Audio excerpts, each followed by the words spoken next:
will give you the treasures and riches stored in secret places. Isaiah 45 verse 3. Magandang oras at magandang buhay at maswerteng araw sa lahat ng ating mga katiats na nanonood ngayon sa ating video, at sa mga bago pa lamang, huwag kalimutan mag-subscribe sa channel para palagi kayong updated kapag meron tayong bagong upload. Okay, so ito ang big boulder marker na parang itsurang nakatihaya na giant clamshell, giant taklubo. Parang pugad din siya, pero mas itsurang taklubo ito. Ano nga ba ang kahulugan ng taklubo? Ang taklubo kapag nakataob, yan ay treasure under. Ngayon kapag nakatihaya, ay pwedeng nasa gitna niya or nasa loob, sa kaloob-looban ng bato. Katulad na lamang nito, ayan, kung yan yung nakatihaya na clamshell, kapag maulanan yan, mapuno ng tubig, saan ba pupunta ang tubig? Di ba dito lang?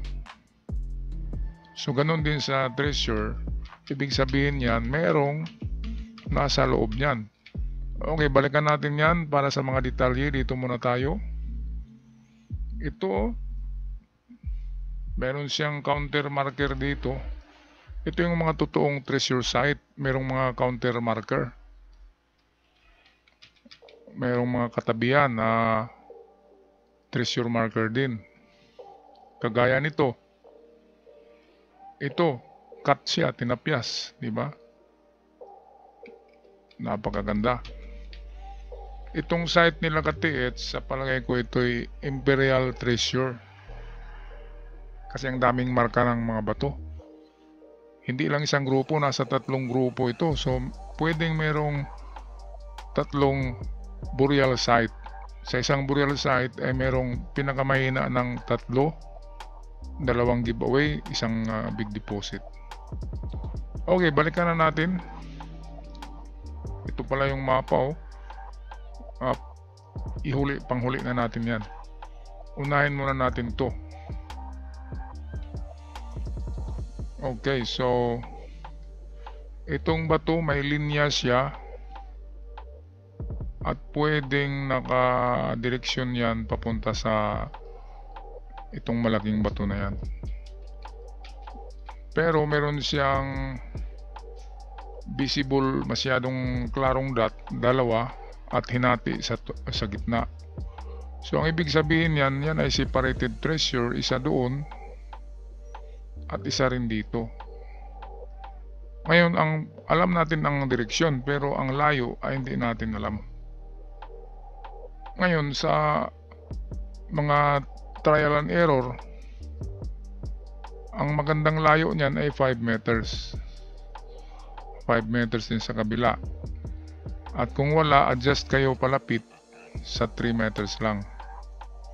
So balik sa 3 meters, ganyan, palapit sa bato. So umpisa muna sa 5, kasi yan yung parang standard na nila na distance for treasures galing sa marker. Okay, ngayon, itong mahabang linya ay pwedeng direksyon din siya papunta rito sa ito. Kung pugad ito, sabihin natin pugad. Anong laman ng pugad? Di ba merong mga sisiw? Ang mga sisiw, yan yung treasure. So unang gawin, tama yung nasa picture na inakyat nyo yan. Ang unang gawin dyan sa ibabaw ay linisin nyo talaga yan. Talagang malinis. Kunin nyo yung mga damo, mga lupa, linisan nyo ng brush, i-brush nyo para makita nyo kapag merong kakaibang texture, sabihin natin parang simento.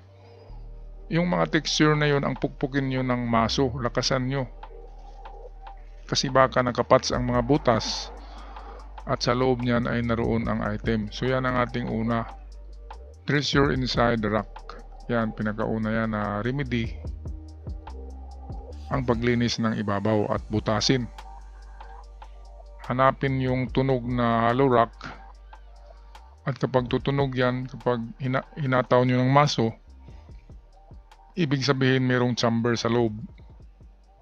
Okay, ngayon ito, pangalawa, ay meron siyang, baka ano yan, baka trompa yan.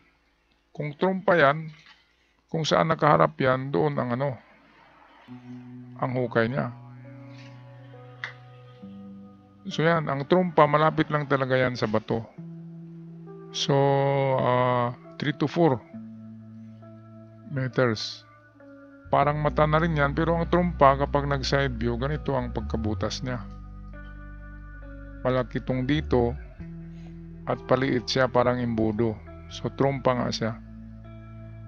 Ang imbudo naman ay yung sa ibabaw.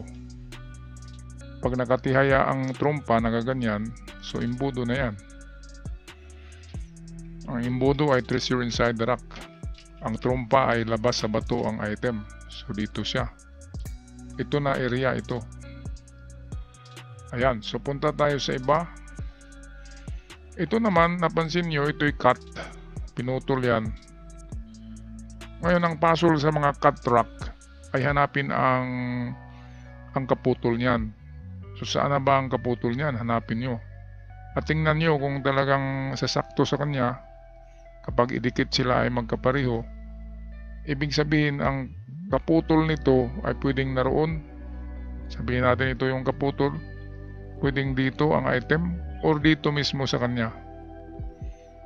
Kasi ito yung treasure under na to na sa akin eh. Itong butas dito ay treasure on the spot, treasure under. Wala nga lang arrow. Wala tayong mapuntahan. So pwedeng kung ito na ba ito kinuha dito sa malaki at dinala dito, o galing dito, dinala dito, hanapin nyo yung kaputol para masolve ang puzzle niyan.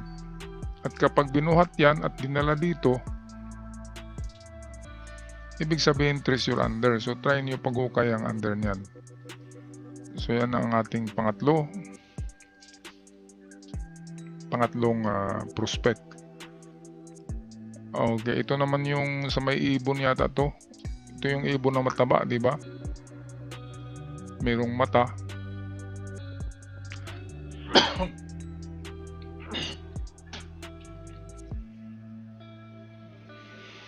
Ito yung nalikod natin noong isang araw na ang isa ay nakatingin dito ang mata, ang tuka naman ay doon sa unahan. Kaya kung ito ang tinitingnan niya, ito ay item in distance. So pwedeng dalawa kasi ito, pwedeng bumalik to doon sa bato na may matabang ibon dito. Pwede rin na dito siya papunta sa layo na 2 to 10 meters. Kasi pwedeng 2 meters lang ito, dalawang butas. At pwede rin siya 5 by 5. So 10, kaya 2 to 10 meters. Unang hukay ay 2, pangalawang hukay ay 10 meters. Sundan nyo lang tong direksyon nitong guhit. Okay, so magandang mga treasure talaga. Treasure marker. Dito, hindi kasi natin alam kung iikot tayo sa likod kung anong meron. Kaya very partial itong analysis natin. I-close up natin to. Aba, meron akong nakita. Ito, square yan eh.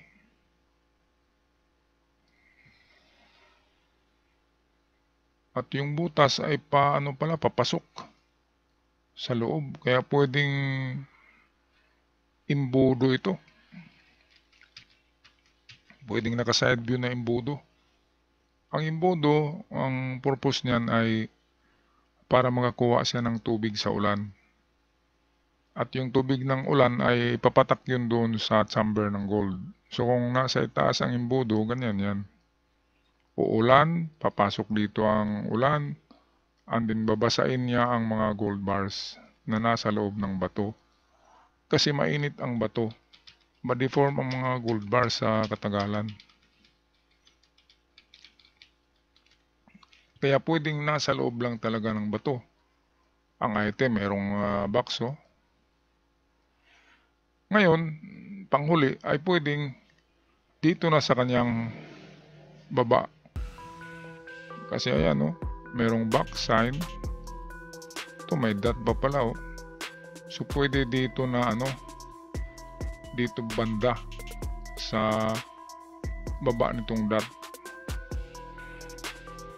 ang hukay. Malapit lang sa bato. Quick deposit lang yan. Mababaw lang kapag mga ganyan. So pwedeng nasa 2 meters lang ang ganito. Quick deposit. Okay, so balikan na natin ang mapa. Ito ang maganda kasi narito pala yung island. Narito yung island sa gitna. Saan ba din ang island? Ito.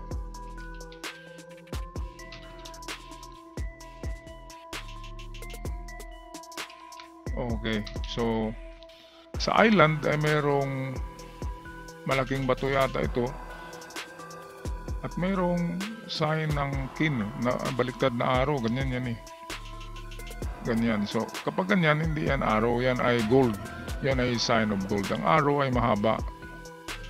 Ganyan ang arrow. Pero kapag ganyan na maiksi, ganyan lang, ibig sabihin treasure under. Nakatayo eh. Treasure under siya. So mayroong 3 kahoy. Kung kayo papiliin yan sa 3 kahoy, saan kayo pupunta mga katiyets? Merong 1, 2, 3. So unahin nyo itong gitnang kahoy. Ang baba, treasure under the tree. Baba ng sintrong kahoy sa bato. Ito. Ayan. At kung wala, isunod nyo ang 2. Nandyan lang yan sa kahoy. Kasi hindi tinanim diyan ng kahoy ng series or sunod-sunod kung walang nilagay dyan. Okay, so itong island ay meron dyan nakalagay. Most probably ay sa harap ng kahoy at nitong malaking bato. Ngayon dito naman tayo sa mukha. Na-decode na natin yan. Pero meron palang grupo ng bato at merong parang ulo ng isda. Kung isda yan, ibig sabihin ng item ay nasa tubig. So dito banda. Okay, tapos natin na-decode tong mukha eh. Merong tinitingnan tong mata. Kaya sundan nyo lang yung mata niya. Merong tinitingnan siya. Ngayon, ito yata yung nakita ko nung isang araw na V sa maraming bato. So, 2 V yan. I-target nyo yan. Magkasalubong yan.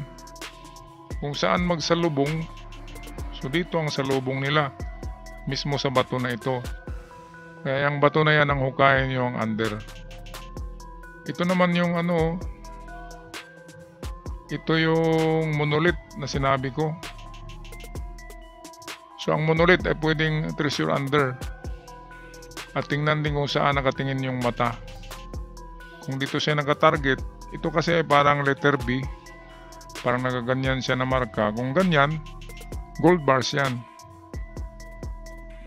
So it's either ito ang tinuro niya gold bar or ang under sa kanya. So 2 hukay dito at dito. Magandang marker ito mga katiyats. Nagkalat nga dyan.